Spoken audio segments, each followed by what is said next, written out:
Alors, Karine, en fait, la question que tu m'as posée, c'est que faire avec quelqu'un qui, à la fin d'une conversation, notamment pour essayer de vendre un produit, c'est bien ça, c'est ce dont on a parlé, quelqu'un qui nous répond je vous recontacte si je suis intéressé ou par la suite, je vous recontacte dans quelques jours, d'accord? C'est qu'est-ce qu'on doit faire avec une personne qui nous dit ça? En fait, c'est ça ta question. Ouais, c'est ça, ouais. Ok. Est-ce que tu peux nous raconter, avant de rentrer dans le vif du sujet, comment ça se passe pour toi? Imaginons, si tu m'as posé cette question, c'est que tu as le cas, forcément, d'accord? Quel a été le processus avec cette personne pour qu'elle arrive à la fin à te dire je vous recontacte si je suis intéressé? Qu'est-ce que tu as fait avec cette personne avant? Quel a été le but de tout ça? D'abord, je l'ai contactée elle m'a mis un commentaire sur ma publication, première chose. Donc, tu as fait une Ouais, publication concernant peut-être un produit à vendre ou peu importe, hein, d'accord? exactement. Cette personne l'a commenté, c'est ça? Ouais, elle m'a laissé un commentaire, Ah, comme quoi elle était intéressée à avoir plus d'informations. Voilà. ok, très bien. Sur le Ensuite, produit. ok, Donc, je lui ai présenté, donc, d'abord, évidemment, la politesse en premier. Bonjour, merci d'avoir commenté ma publication, etc. Nous discutons de ses attentes, en fait, de ses objectifs, de ce qu'elle voudrait atteindre comme objectif.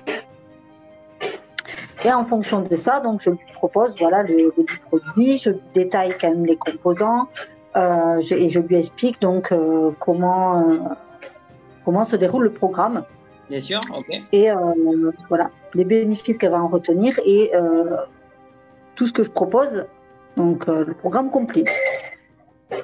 Ok, Donc voilà, donc souvent, alors elle me demande, oui, donc à la fin, elle me demande le tarif. En général, je donne toujours au milieu de la conversation. ok, au milieu de la conversation, Donc d'accord. je lui donne, je lui donne le programme, le déroulement du programme, le tarif ensemble. Là, Très je bien. lui explique voilà, qu'on a on a plusieurs programmes, plusieurs tarifs. Je lui explique donc le procédé. Donc, à la fin, je lui conseille, donc par rapport à notre conversation sur ses attentes, je lui conseille un programme en particulier, Ouais, voilà, sans l'obliger à prendre ce programme. Je lui conseille, je l'aiguille sur un programme en particulier par rapport à son objectif. Et donc, à la fin, elle me dit, d'accord, merci pour toutes ces informations, je vous recontacte dès que possible. ok. Alors, on a bien compris, j'ai bien compris où est le problème, d'accord? Donc, Ouais. en fait, le problème vient de l'argumentation que tu as avec cette personne. En fait, quand on vend un produit, un service, la vente, c'est pas quelque chose qu'on a. Enfin, si tu peux l'avoir inné, mais la réalité, c'est très rare qu'on l'a inné. Il y a quand même un processus pour arriver à vendre notre produit, notre service. Déjà, la première chose qu'on doit avoir avec un prospect client, c'est déjà avoir détecté si c'est vraiment un prospect qualifié. D'accord? Alors, j'ai déjà fait ça dans une des vidéos. Tu l'apprends aussi à l'académie. Je t'apprends en fait quand, par exemple, quelqu'un qui a répondu à une annonce de manière positive, comme il a fait, comme quoi il est intéressé, plutôt que de lui dire on s'appelle tel jour, il est préférable de lui envoyer un lien déjà préconçu de ton calendrier. D'accord? Tout à fait. Ce calendrier, ce lien, il est, pour valider le rendez-vous, il va devoir répondre à un questionnaire, d'accord? Et qui va effectivement, toi, te permettre de déterminer si c'est vraiment un prospect qualifié ou pas. OK?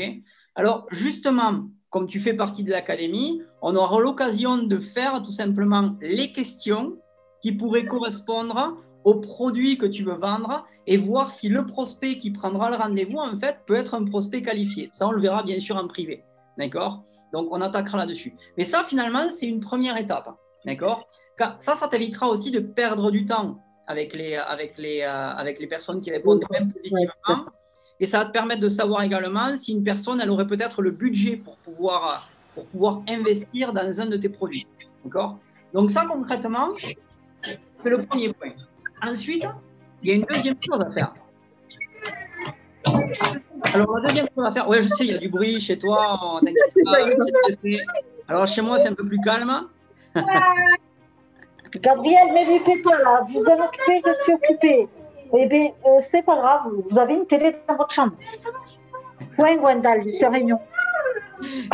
Les parents nous comprennent, d'accord? On sait ce que c'est exactement. C'est pas évident d'avoir de la tranquillité, on le sait très bien, surtout quand ils sont petits ou autres. Donc, voilà.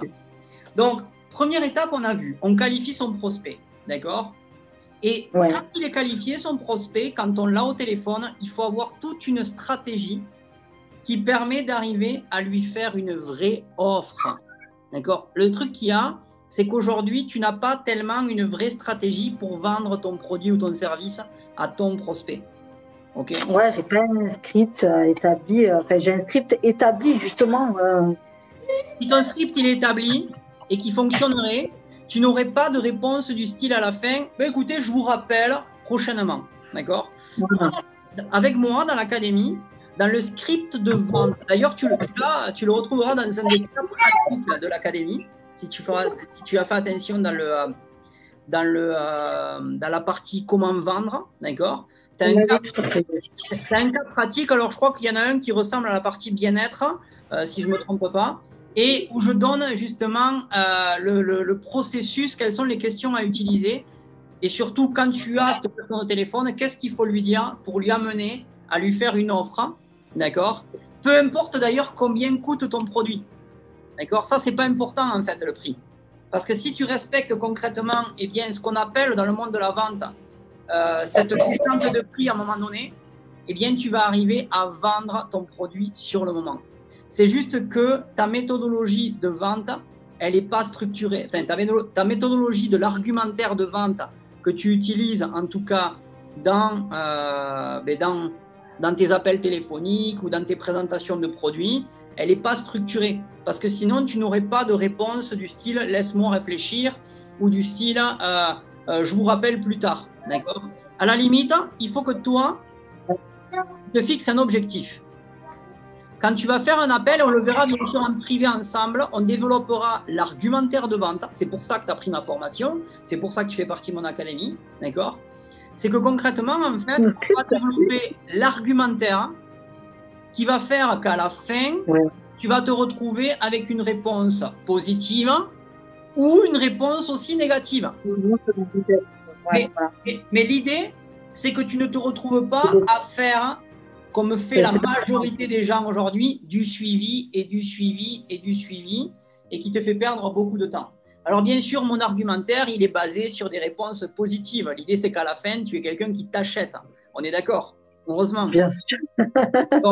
Mais quand même, l'objectif, c'est déjà, dans un premier temps, se fixer d'avoir une réponse, un oui, un non, quand tu termines un entretien.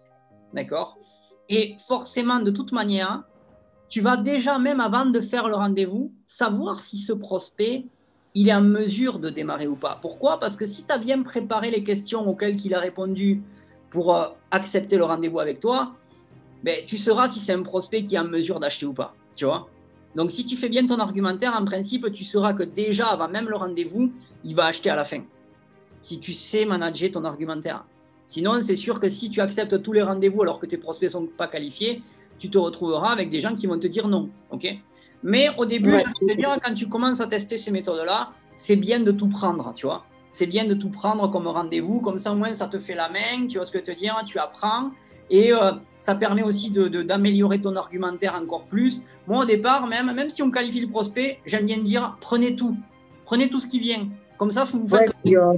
ça t'entraîne quand même d'être à l'aise au niveau... parce que je suis assez à l'aise à l'écrit, mais je suis beaucoup moins à l'aise à l'oral, par exemple. Tu vois. Exactement. Donc, au téléphone... voilà. Donc, est-ce que ça a bien répondu à ta question? Est-ce que tu as compris? Le problème, il vient de l'argumentaire que tu utilises au téléphone, tout simplement. Ouais, mais je me doute bien que ça... Je me doutais déjà que ça venait du script, le problème. C'est que ça.